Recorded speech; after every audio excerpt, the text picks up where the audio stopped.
after the great cyclone of 1991 washed away their fields and reshaped the land beneath their feet.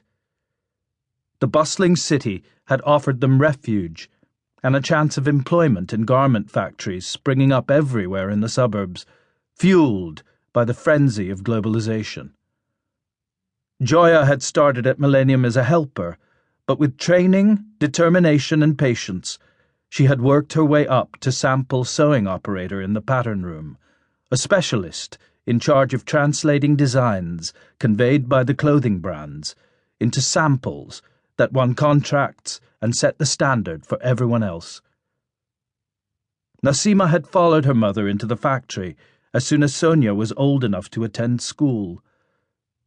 Sonia had joined them when she was 13, though her employment documents recorded her age as 15, the legal minimum in Bangladesh. The hours were brutal, the influx of overseas orders relentless, and the wages subsistence level and often paid late. But it was honest work, steady work, and with 3 of them collecting paychecks, the money had multiplied, allowing the boys to stay in school. It was Joya's hope, and Ashik's, her rickshaw-driving husband, that their eldest son would be the first in the family to attend college. Nassima's dream was simpler. She wanted to get married and have children of her own. "Eta ki?" Sonia asked in Bengali. "What is that?" The question caught Nassima off guard. She pulled her fingers back from the plunging needle just in time. "What is what?"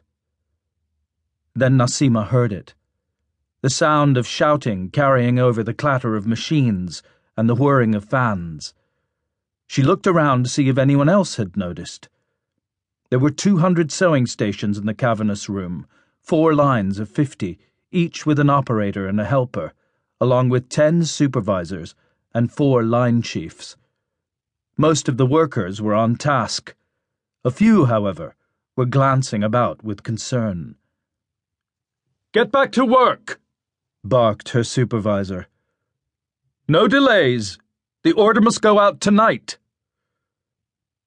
Nassima gave her sister a reassuring look and slid another waistband and label into the machine. The pants were bright red and sized to fit a girl about 6 years old. How much would the child's parents pay in America? $5, $10, $15? It was a guessing game she sometimes played to break the monotony. The fabric was nice. 12, she guessed. At her current wage of 42 cents an hour, Nassima had to work 4 days to earn such a sum, but she felt no bitterness. Nor did she wonder, as she had when she was younger, how Americans could afford such luxuries. The West had grown rich, while much of the world remained poor. The ways of Allah were mysterious. It was not for her to question them. Minutes passed. Piece after piece went through the machine. Nassima fought to maintain concentration, but the distant shouting did not subside. More operators looked up from their work, searching for an explanation. Supervisors began to stomp about, chastising the laggards for their indolence, but the ranks of the curious swelled. Finally, the line chiefs intervened. They marched brusquely up and down the lines, issuing orders and threats.